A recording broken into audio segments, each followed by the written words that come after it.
Saya Siti Pawewang. Jadi nama kakak Ranggen Lima Abuat. Kakak Jaya Momonto. Saya Syukuru. Nah, jadi itu perkenalan singkat dari penyelenggara acara hari ini. Selanjutnya, saya akan membacakan susunan acara yang akan kita lewati pada pagi hari ini. Yang pertama itu ada pengenalan apa itu analisis laporan keuangan. Kedua ada tujuan dan manfaat analisis. Ketiga ada bentuk-bentuk dan teknik analisis. Dan yang keempat ada perbandingan laporan keuangan. Yang kelima ada analisis tren. Yang keenam ada analisis presentasi performance. Yang ketujuh ada games. Dan yang kesembilan ada pembagian bingkisan. Serta yang terakhir ada sesi foto bersama. Pada materi yang pertama, jadi pengertian analisis laporan keuangan akan dibacakan oleh kakak Cindy. Ya, baiklah kita masuk dalam pengertian analisis laporan keuangan. Setelah laporan keuangan disusun berdasarkan data relevan serta dilakukan dengan prosedur akuntan dan penata yang benar, akan terlihat kondisi keuangan perusahaan yang sesungguhnya. Kondisi keuangan yang dimaksud adalah diketahuinya berapa jumlah harta atau kekayaan, kewajiban atau utang serta modal atau ekuitas dalam neraca yang dimiliki. Kemudian juga akan diketahui jumlah pendapatan yang diterima dan jumlah biaya yang dikeluarkan selama periode tertentu. Kita akan membahas tujuan dan manfaat analisis yang akan disampaikan oleh kakak Agustinus Mandoro.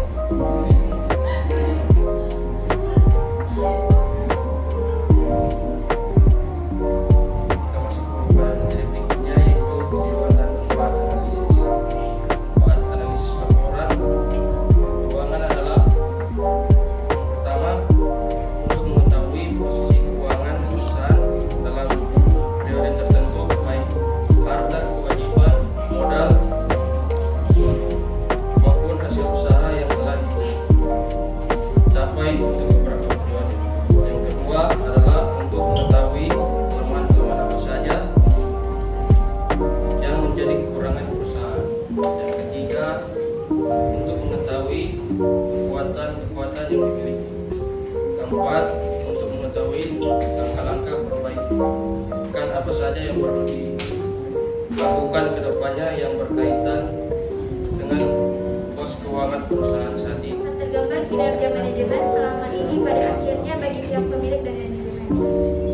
Dengan mengetahui posisi keuangan, dapat merencanakan dan mengambil keputusan yang tepat tentang apa yang harus dilakukan ke depan dengan cara menutupi kelemahan yang ada, mempertahankan posisi yang sudah sesuai dengan yang diinginkan, dan berupaya untuk meningkatkan lagi kekuatan yang sudah diperoleh selama ini. Bentuk dan teknik analisis. Namun sebelum itu, apakah adik-adik semuanya masih semangat? Masih. Oke. Jadi materi bentuk-bentuk dan teknik analisis akan dibacakan oleh kakak Alisa.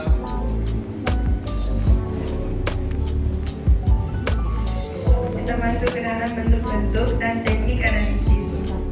Untuk melakukan analisis laporan keuangan, diperlukan metode dan teknik analisis yang tepat. Tujuan penentuan metode dan teknik analisis yang tepat adalah agar laporan keuangan tersebut dapat memberikan hasil yang maksimal.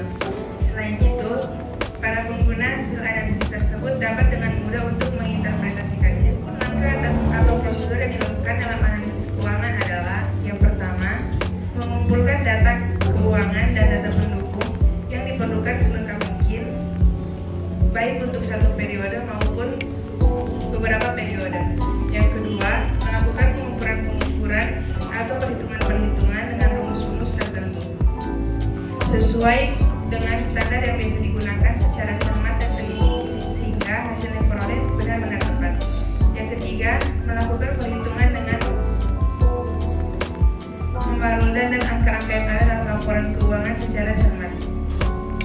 Yang keempat, memberikan interpretasi terhadap hasil perhitungan dan pengukuran yang telah dibuat. Yang kelima, membuat laporan tentang posisi keuangan perusahaan. Dan yang terakhir, memberikan rekomendasi yang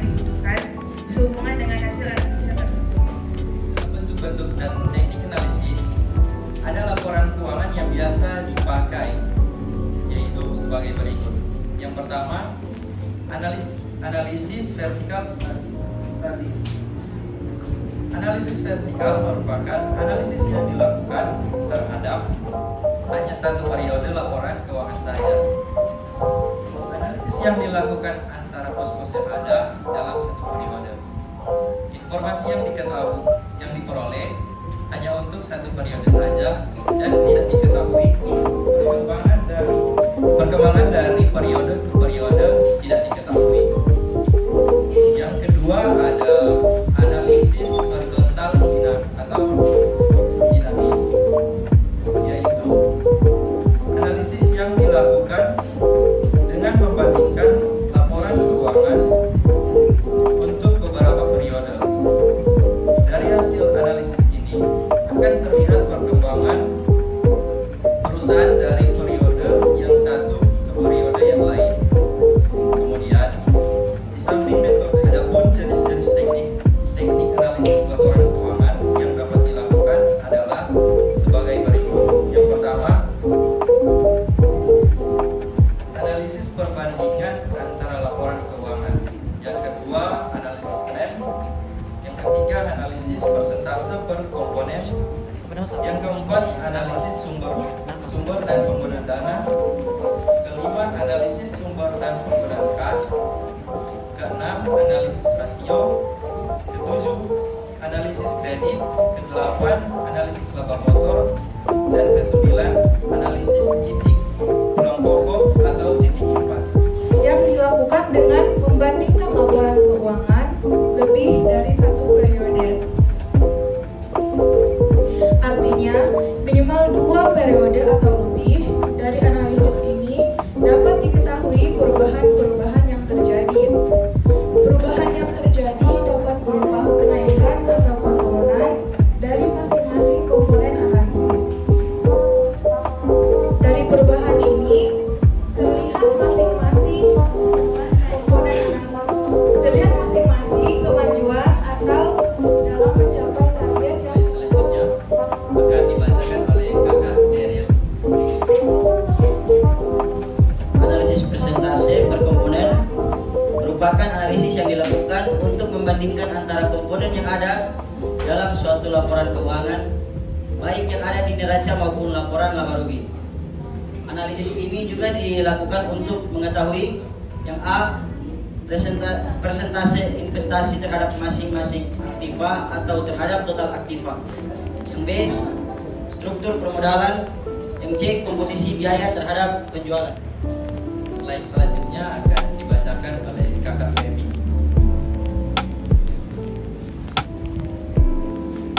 Analisis kredit merupakan analisis yang digunakan untuk menilai layak tidaknya suatu kredit dikucurkan oleh lembaga keuangan seperti bank. Dalam analisis ini digunakan beberapa cara alat analisis yang digunakan. Analisis laba kotor merupakan analisis yang digunakan untuk mengetahui jumlah laba kotor dari periode ke satu periode. Kemudian juga untuk mengetahui sebab-sebab perubahannya laba kotor tersebut antara periode. Dibacakan oleh Kakak Cindy. laporan keuangan, yaitu analisis perbandingan laporan keuangan dapat dilakukan dengan dua model, yaitu yang pertama analisis horizontal atau analisis dinamis, dan kedua analisis vertikal atau analisis statis. Dalam analisis horizontal, yang dibandingkan adalah laporan keuangan untuk beberapa periode. Sedangkan analisis vertikal adalah jika kita hanya membandingkan satu pos dengan pos yang lain dalam waktu satu laporan keuangan dan hanya meliputi satu periode laporan keuangan. Dibacakan oleh Kakak Jaril.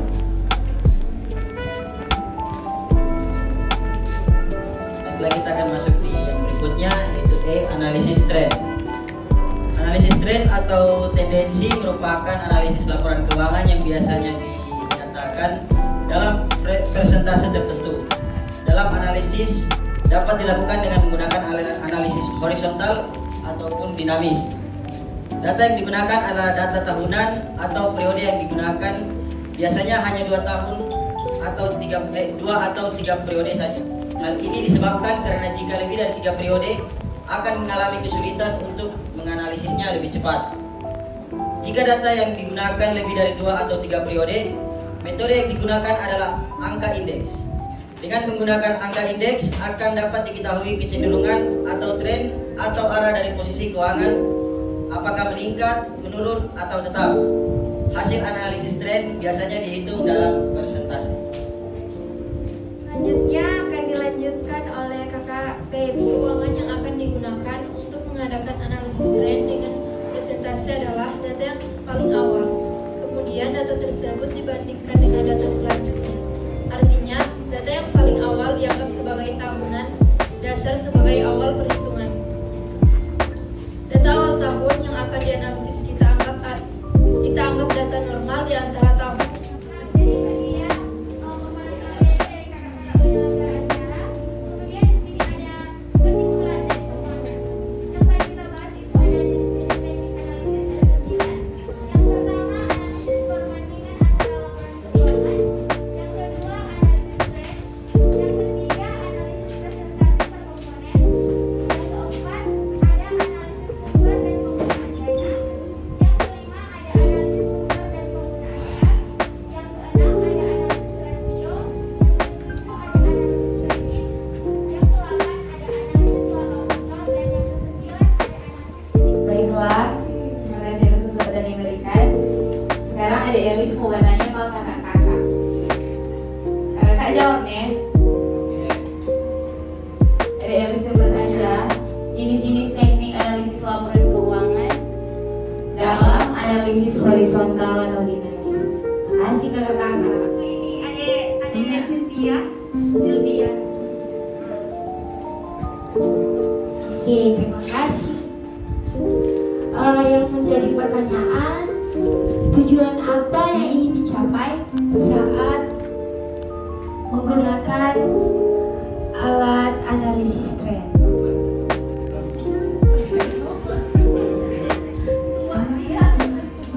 Terima kasih atas kesempatan yang diberikan.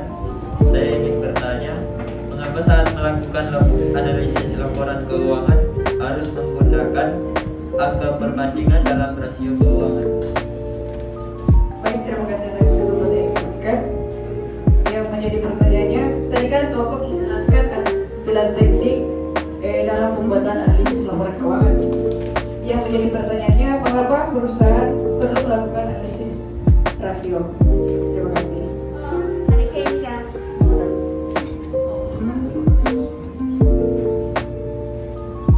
Terima kasih. Coba kakak-kakak jelaskan tentang faktor perubahan dalam laporan keuangan neraca untuk suatu periode.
And I'll go